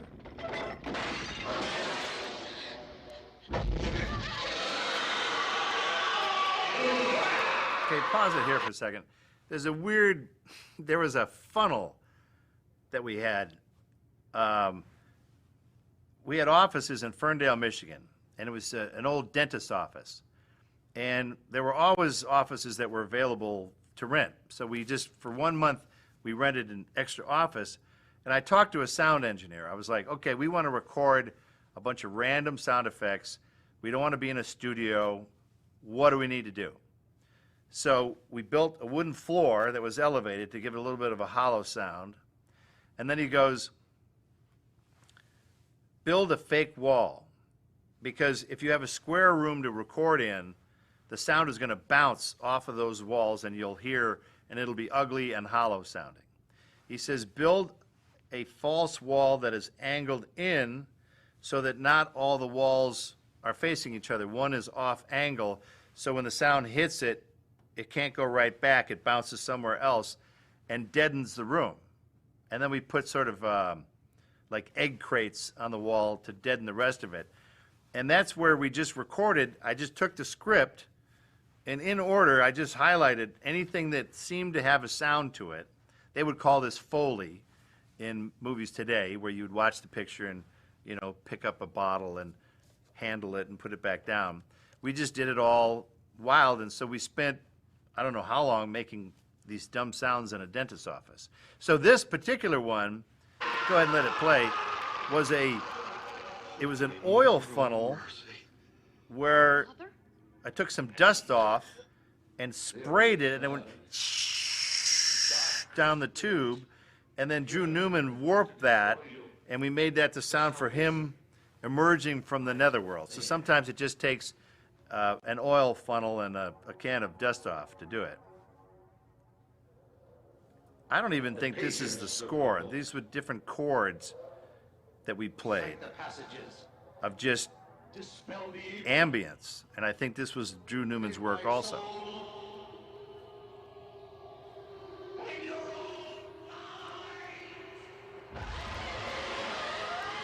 Sam likes wind. Whenever he can, he will hit you in the face with wind. He likes the look of it.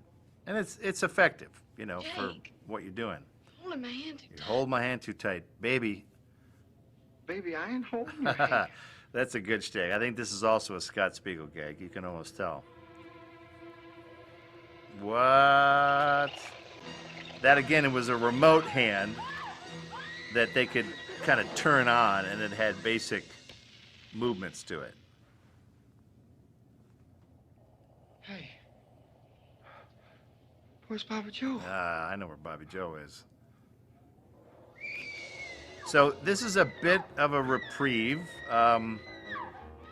It's a reminder to not go out into the woods at night when all this crap is going down.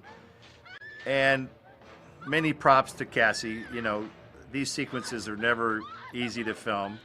I'm sure she was lacerated, and, you know, Sam's having her fall, and of course she gets attacked. And using a lot of the same techniques. There's a lot of reverse motion where they put the vines already in position and pull it off, and then when you reverse it. Okay, so she's walking in reverse motion there, which looks a little weird because we had to wrap her up first, pull it all off, and then she had to walk like she didn't have anything on her. So it's a big call for an actor to act in reverse. So it's always going to look a little weird. There's also a lot of noises for each of the branches. We wanted those to be very alive. And again, one of the tracks here is just bees. It's the sound of bees. So this is a little more elaborate than the first Evil Dead. That was a ridiculous nightmare to film because we wanted the vines to be pulled out of her, so in reverse it would look like they were going into her. And I think some of this is a stunt performer because, you know, you don't want to torment Cassie this badly. So, see ya. Now it's time. This is where, in any movie, Hey, the hero has where the to hell is she? step up, and they have to try and come up with a plan here. And so the pages are obviously it. That's also an anamorphic lens that's rotating slowly so that the tree will constantly sort of change shape. If she went out in those woods, you can forget about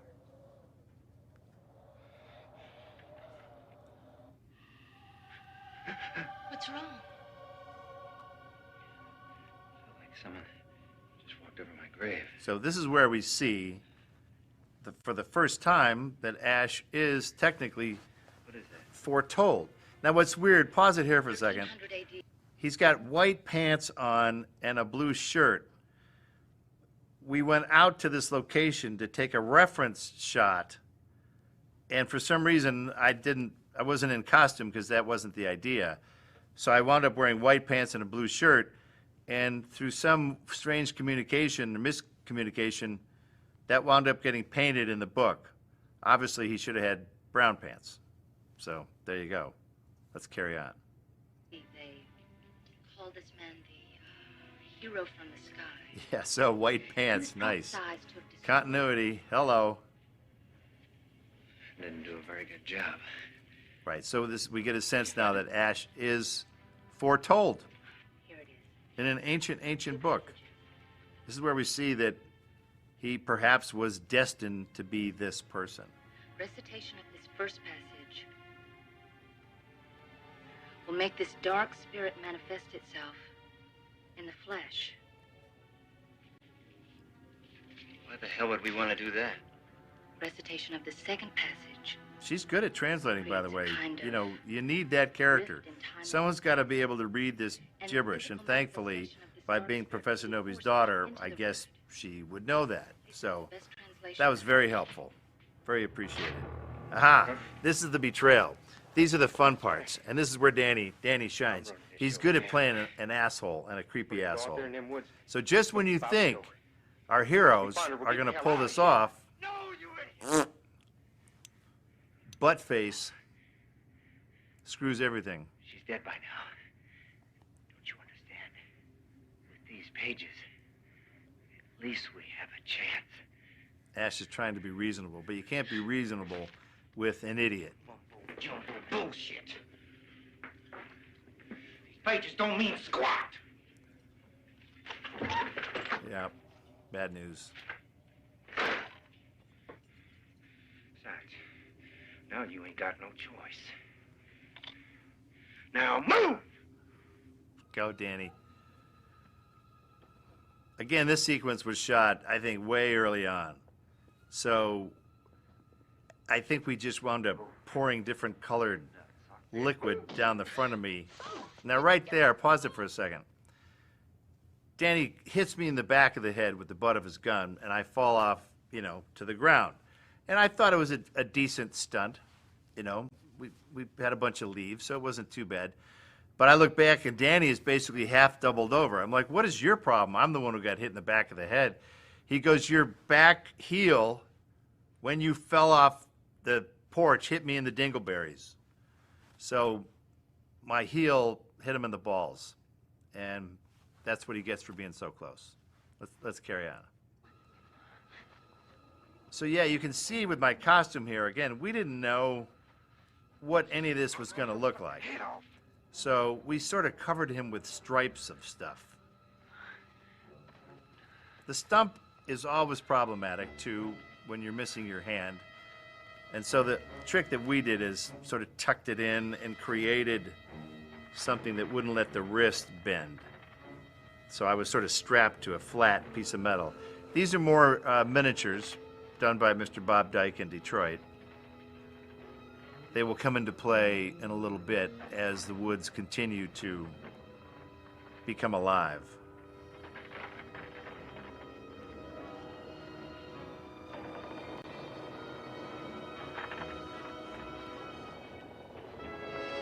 Hey. No trail. Where to now? He doesn't have an answer. Father Joe!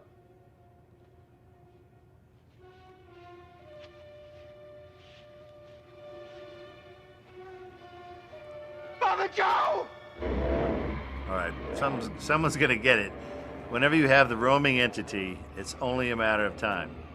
Father Joe! You'll get us all killed! Shut up!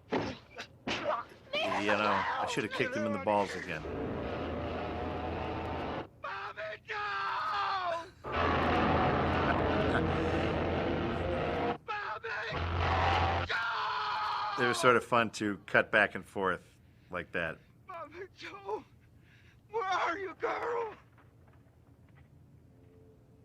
Again, you get quiet before a scare. It's important sometimes. So now Ash is possessed. And this is the first. I like the exploding tree. We had to create a tree that, on impact, so Danny, I think, was put on a roller, flying on his stomach, hits the thing, and then the tree sort of exploded. So it's a good twist. The hero now is possessed. So it's the first time Ash gets possessed in this series of movies. And, you know, a couple hours of makeup. It wasn't as bad as Ted in the big pig suit. But, you know, these scenes are always kind of problematic. The lenses were better than Evil Dead, which were hard. They were glass lenses. These, at least, were plastic sclero lenses. But still, it's like putting Tupperware under your eye. So it's fun now to be able to play with the other characters and give them their moments to be able to have suspense and you know, to feature them. It's a handy thing, sort of divide and conquer.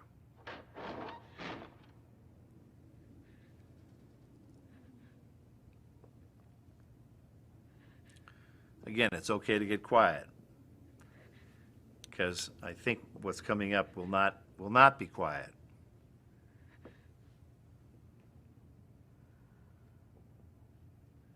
That is the Kandarian demon, of course.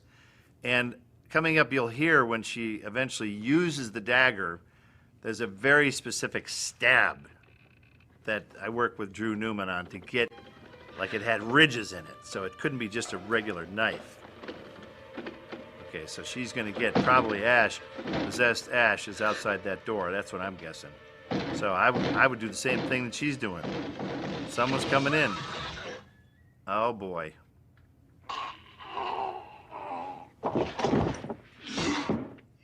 Kind of a cool sound. He moves and he shoves the door, and the door just slides a little bit. It was a cool random sound effect. Uh-oh. It's all going to hell here.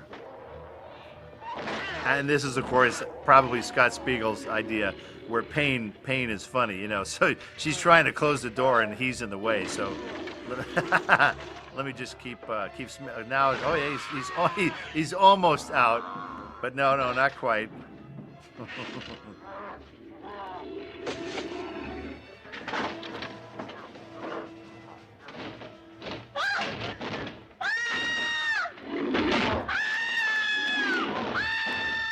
course, we did sort of the same monster noises. We took my voice growling and stuff, and then I think we added, you know, monster growls at various times to give it that extra little oomph.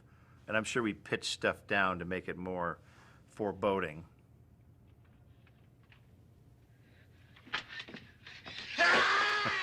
I love the fact that she pushes the knife just by getting down there next to him.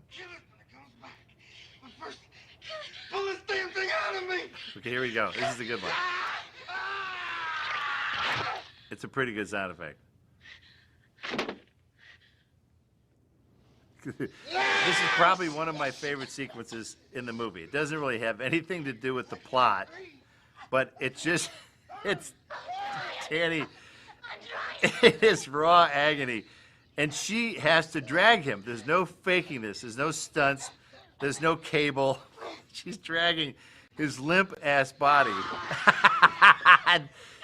He's screaming, and at one point, she can't take it anymore. This wasn't in the script. She goes, "Shut up! Shut up!" She's being driven so insane by this. And she has shorts on. You can't put knee pads on. You can't help her in any way. So, Sarah, sorry. That was a lousy trick. But every time I see that sequence, I laugh out loud because, okay, and this one's hilarious. I know. We'll drag him over here to safety. Yeah, he'll be safe as long as he's right by the trap door. That'll do it. The old bait and switch. Again, this is a fun sequence where I didn't know a human had this much blood in him. And this is another one of these sequences where Sam said to Vern Hyde, the effects guy, okay, Vern, you know, it's gotta, like, we need a fountain of this stuff. So this is, I'm not even sure how they did this one. This could have been a fire hose. You can see it hit the lens there at some point. So there's no way that's going to work. I mean, I thought that was a very good effect. So that character, I can say, is done. Until this guy now, this was a little tricky. I had to actually pick her up and throw her. I was 28. I was in pretty good shape, but just still the concept of like picking an actor up over your head and throwing them over the camera so she didn't bash into the lens. So that was about the only time in my life I could probably do that, so I'm glad it worked out. This is where we find out a critical component. Now, it's always put in the shape of a skull. That's a little bit of a callback from the original Evil Dead, where this stupid necklace reminds him of his love for Linda, starts to trigger some primal, original goodness in him. And he realizes that he had another life somewhere. He had he was a different person. He wasn't this person. So this is proof, again, through great emoting. Love conquers all. At least that was the idea. And now everything's okay.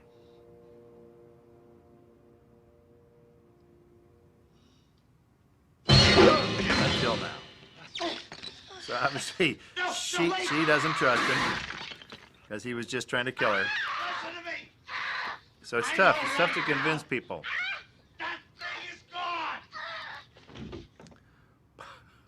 gone! Okay.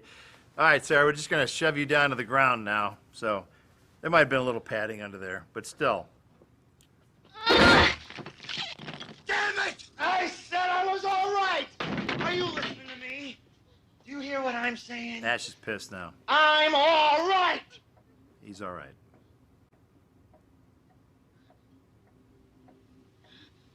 I'm all right. Now, I think this technically would be the end of Act 2, where now But for how long? those that are pursued become the pursuers. Those that are hunted becomes the hunter themselves. So they have a plan. They know what they have to do. They're going to go down there and carve themselves a witch.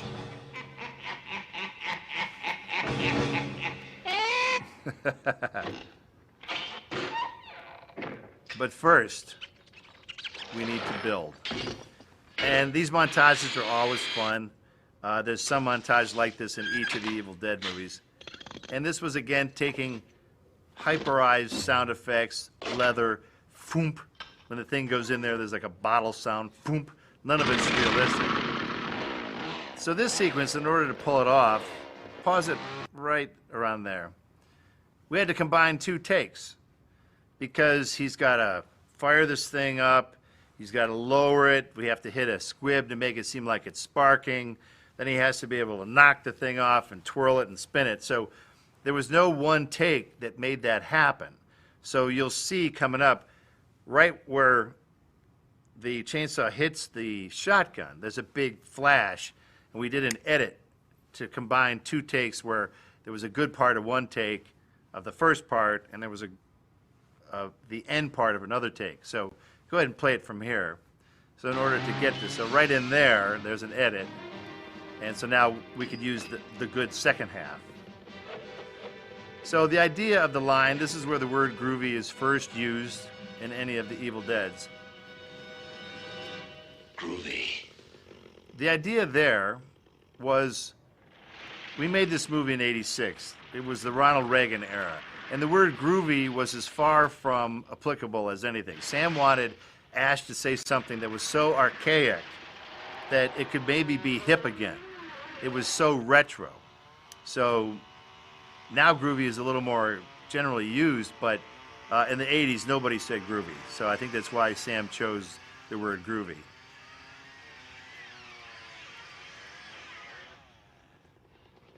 That was combined with a skill saw sound. It wasn't just a chainsaw. This was actually a 2-story set. That the actual cellar was built on the first floor of the stage, and then you had this whole cabin, which was the main floor, was actually up on the second floor, which made it the hottest room in the place, which will come into play later.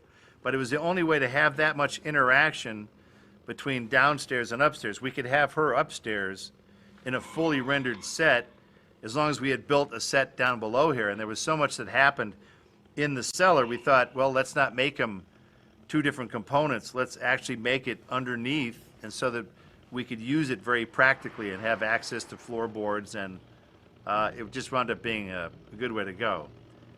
Sam wanted the ever-present chainsaw going, so the putt, putt, putt is always going to be there.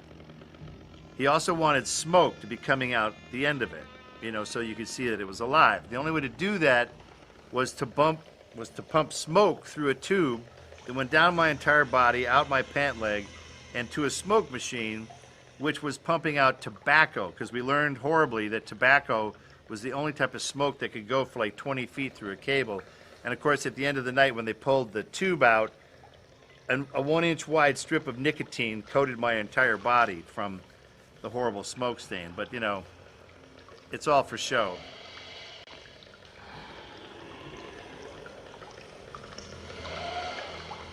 Now, at some point in this sequence, something happened where we had to flip the film to make something make sense. And I think Ash's chainsaw winds up flipping to the other hand. And if you're watching it casually, you wouldn't, you know, necessarily know that, but it was definitely a factor. And of course, this we wanted to make the audience think that it was a living, breathing creature, when in fact it really was just a hot water machine. Call back to Jake, the remnants of Jake, and there are some pages with real rats that, you know, you gotta love working with rats. Okay, so now he's just gonna get out of there. He has what he needs.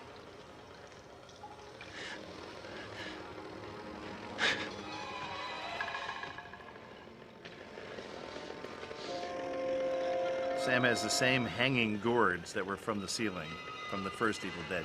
He likes the hanging gourds. Pages, quick! And of course, you're never going to get out of there too easy. There's no way that's going to happen. But she can at least get started now. Take care of that business. Yeah. No, not going to happen. That's a cool body cam shot where the camera was strapped to me as I fell. And this is a good role for a stuntman coming up here. Yep, perfect for a stunt guy. I'll take it from here.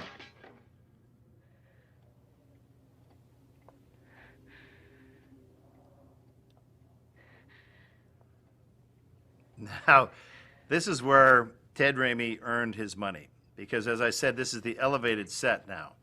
So, Ted in this suit, the suit's probably, I don't know. So, pause it here. Okay, so let's try and figure out what we're actually looking at here. The camera is low, looking up at the ceiling, and Henrietta is spinning above her and grabbing and fighting. So, Ted is not only in a 5-hour suit, now they've harnessed him and hoisted him up, and now we're spinning him. And when he's not filming, you know, he has an oxygen thing, and he basically had a gallon of Gatorade that he was just sucking the whole time. So let it play. There's one spot coming up here that's pretty horrifying. So he's spinning and spinning and sweating. Sweating is the key word here. All right, now we have the hero arrives.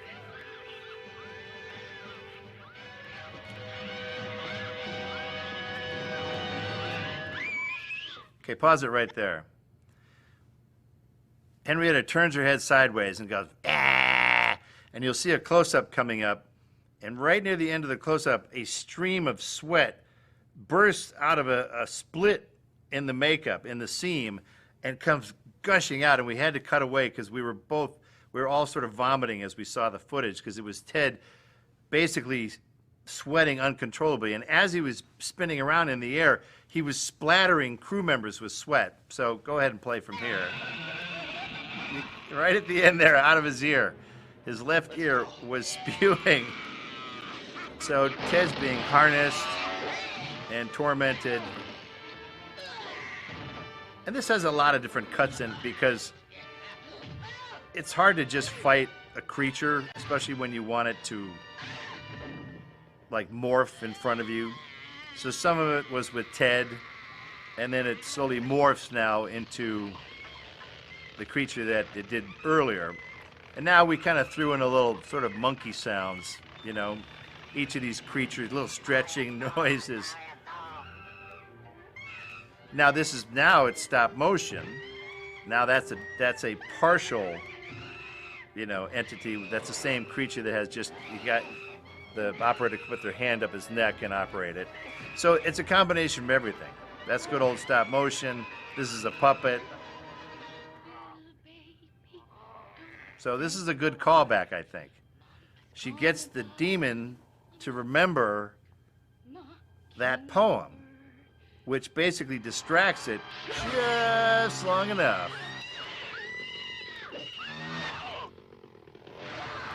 Flying body parts. Listen carefully and you will hear, this is a fun one. Basically, we did a balloon deflating.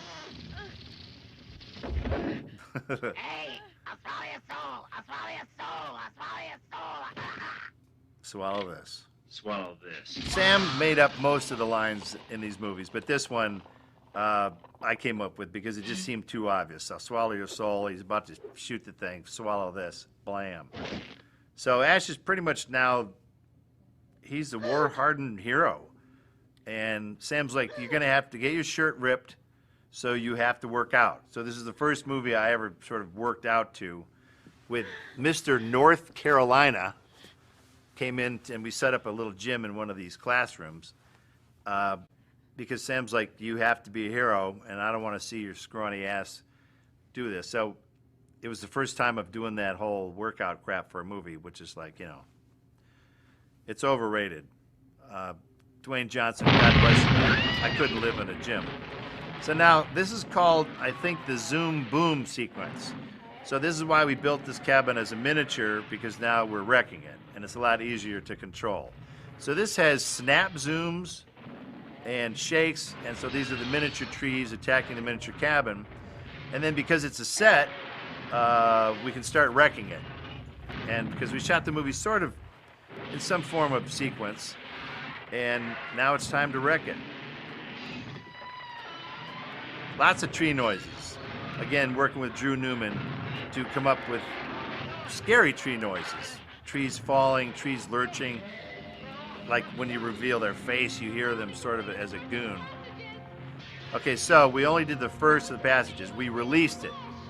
So now you have to open a rift and send it back. So their work is not done yet. Now he's pissed. He didn't finish it.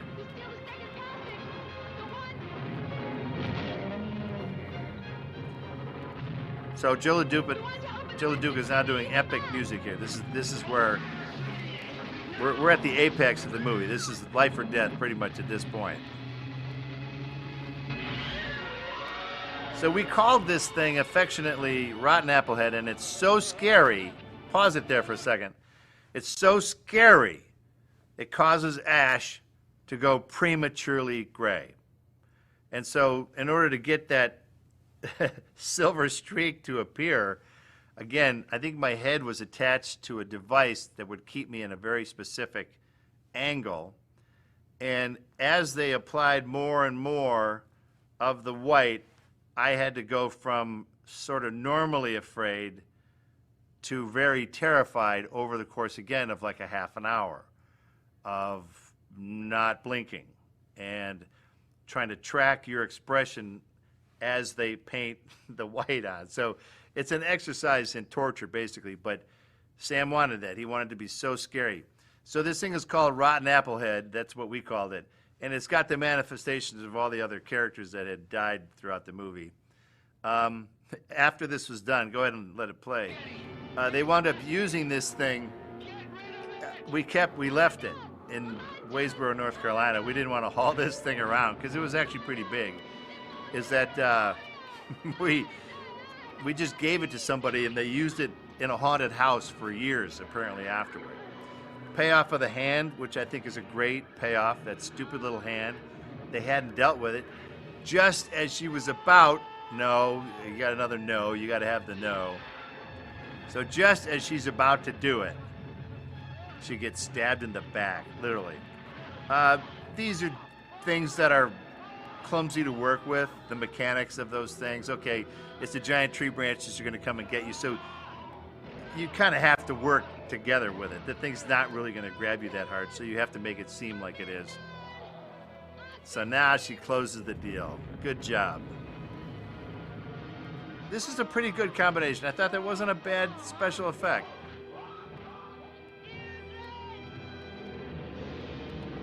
Okay, of course it's sucking the delta in with it.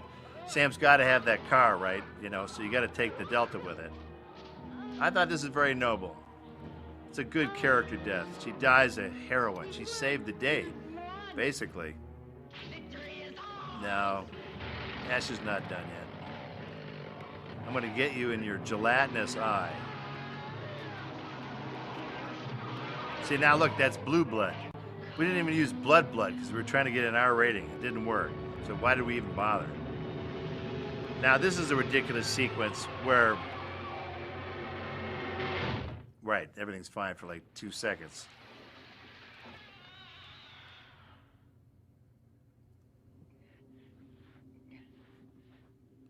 Maybe they can celebrate. Just have a nice, quiet moment of victory. You did it, kid. You did it. Now again, this is all kind of effects. Behind me is going to be some blue screen out the door. Now this is just good old-fashioned wind machines and things on strings and smoke. And pause it for a second here. As I come walking around here, I've got metal shackles to both of my feet because as I get into a certain position, Vern Hyde and his guys are going to yank me up into the air like the force is pulling me so much. So Sam didn't want to have to cut. So go ahead and play here. So I'm walking a little weird, probably, because my feet are actually bolted together here. And then here on cue, they yanked me up so that I could go basically horizontal. The only way to do that was to yank me up and make me horizontal. How do you stop it? This is a fun little sequence. And this is where Sam, he enjoys doing strange things. The sound starts doing weird stuff here. So he's all echoey here. But then after a few of these flashes, now, he's using Christmas lights too. And I'm back on this stupid spinning thing again. But now it's just a violin. And very accented whooshes. I thought that was fun. And again, now, we cut to no noise on the soundtrack. And then bam, then it gets really loud. And pause it there. Yes, I did jump off a fucking tall ladder because I was 28 and I could do shit like that. So this is another one of these cases where they had to drop a real car in the background and I'm landing in the foreground, so we just hoped everything like that would work. This was filmed in a kaolin mine where they would make products like kaopectate. It's a clay-like substance. It would make erasers be able to erase pencil, kaolin. And they would also use it to make the writing adhere to paper. They'd put that in the paper, some kaolin. So it made it absorb. It was like an absorbent. So we filmed here because it was a big, deserted, what looked like a gravel pit. All right, let's carry on. And again, you could cut to Army of Darkness at some point without the recaps, and the movie would make way more sense. Leading right from here, travels in time, lands in 1300, the movie begins. So these were North Carolina National Guardsmen that we got. They came in a big bus, and we got some other guys, some people who could ride horses and all that. That's Sam's uncle playing the magician, the winged creature now. We made very specific creature sound effects to make it shrill and harsh. Ash knows what to do. He's the vet now. Suck on this. You can kind of still see the hook and the string holding that thing up. George Lucas would have gone back and painted that out, but, you know, we're not going to do that. So pause it here for just a second. This wound up being probably one of the most embarrassing moments in my life. Here he is, tough guy Ash, you know, screaming bloody murder that his life is screwed and all that. So he's emoting in front of all these National Guard guys, these tough guys. And my 2-year-old daughter, Rebecca, came to visit the set when we were filming in this mine. We were just about to shoot this shot of me freaking out and screaming, no, no, no. And so she has to leave the set because we're going to film now. So It was a long dirt road to get up out of this gravel mine. And so for basically about 5 minutes, she'd walk away going, "Bye, Daddy." And I'd go, bye, Rebecca. And then she'd walk another 30 seconds, and I'd hear, "Bye, Daddy. Bye, Rebecca." And these guardsmen started laughing after a while. It's like, tough guy with his cute little daughter. So we eventually got to film. So carry on, and you'll see. This is Ash. Basically, these guys now think that he is, he's a savior. And of course, who gets to deliver the line? Mr. Sam Raimi himself. Hail he who has come from the skies to deliver us from the terrors of the Deadites! Hail! Okay, so now they think Ash is special. Ash is in a whole different world. His life is basically screwed. And that's a real castle we built back there to half scale. We didn't use it as much as we should have, but it's pretty effective. So Ash is cosmically screwed. And that's our story. That's Evil Dead 2. We have a special little bonus we're going to do here. So we'll just wheel that in here. I guess one of the special winners, winner chicken dinner, gets a signed chainsaw. So I'm going to sign that now while the credits are playing here. I'm not sure who this is to, but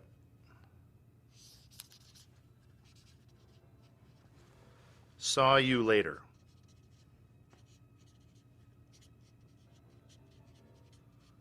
Okay. There we have it. I'll give you your own little view of that. Saw you later. Very good. The winner, it's Jonathan Mason of San Antonio, Texas. I could have guessed that. We'll put his name on that later. So, ladies and gentlemen, thank you for joining me for Evil Dead 2.